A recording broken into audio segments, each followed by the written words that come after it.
I'm quite obsessed with Dunkirk. With a lot of Christopher Nolan stuff, he has used quite long pieces of dialogue.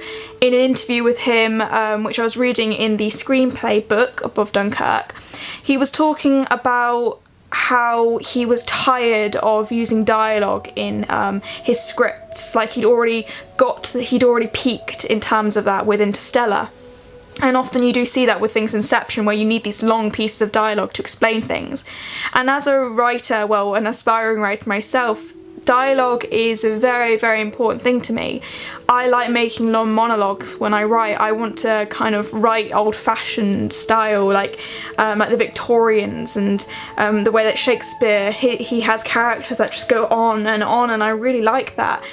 But what Christopher Nolan has done here is he's gone right back to the simplicity of having very sort of like short declarative sentences, so short statements, monosyllabic words, so that it's just clear cut, and it allows the music and the action to take precedence in this movie, which I think is so important, because while language is really integral to sort of our day-to-day lives and also in the way that we create stories, the lack of language can mean just as much as powerful pieces of dialogue. Christopher Nolan has said that he never saw Dunkirk as a war movie. He said he saw it as a survival story. For me, I do still see it as a war movie, because I feel that every war movie is a survival story. I don't think you can separate the two. They are or they're not, and that's a very integral thing about anything that's addressing the war or conflict that's happened in the past. It's always going to have something about the individual trying to persevere what's happening and to try and deal with it in their own way, whether that be something like the struggling with shell shock, which you see with the Shivering Soldier, played by Cillian Murphy, and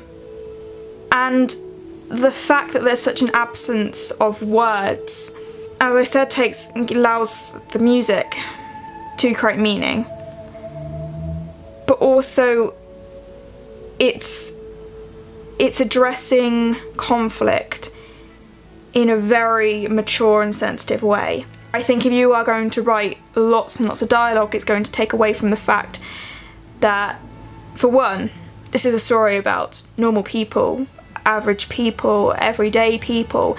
And when you get to a point where there is so much stress and pain, distress, words aren't enough to capture a feeling. It's like with any type of loss, no one can put it into words, because it's something that if it is put into words, it almost demeans the situation, or it just doesn't quite reflect the true feelings within the individual. And that is so important. This is a film that has really opened up my eyes to what can be done cinematically. I really look up to a lot of directors now. I've been doing a lot more research, particularly as I've been doing some TV work at the moment.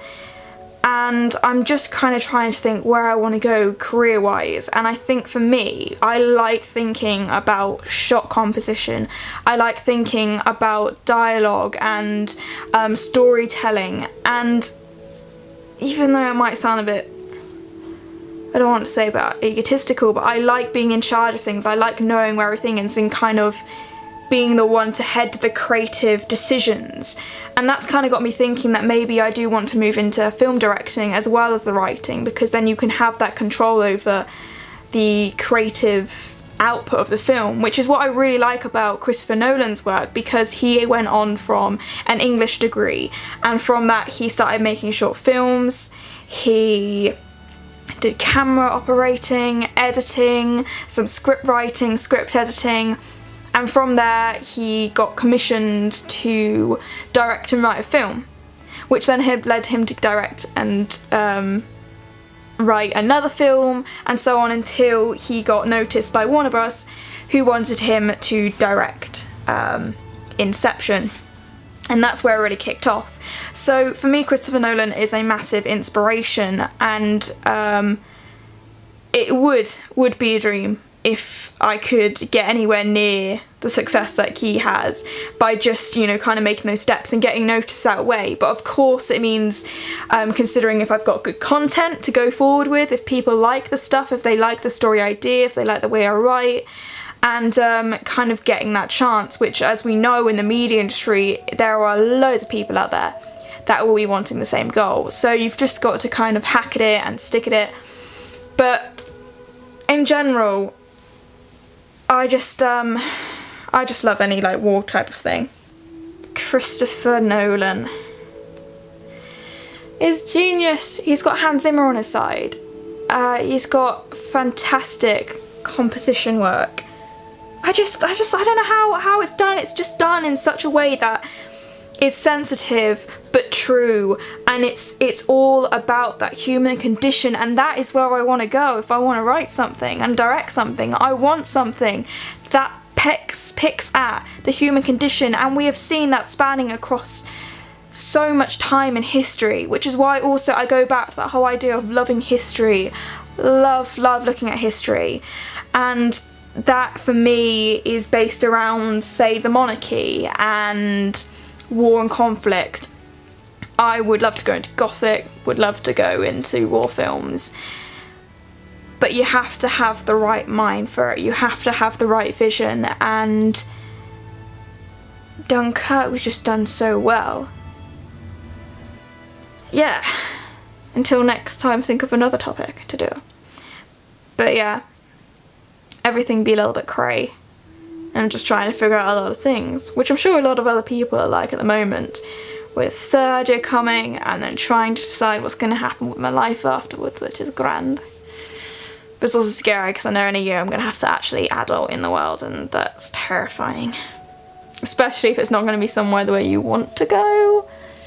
So best of luck for that. But I'll have some videos later in the year when that will obviously be coming as a promise.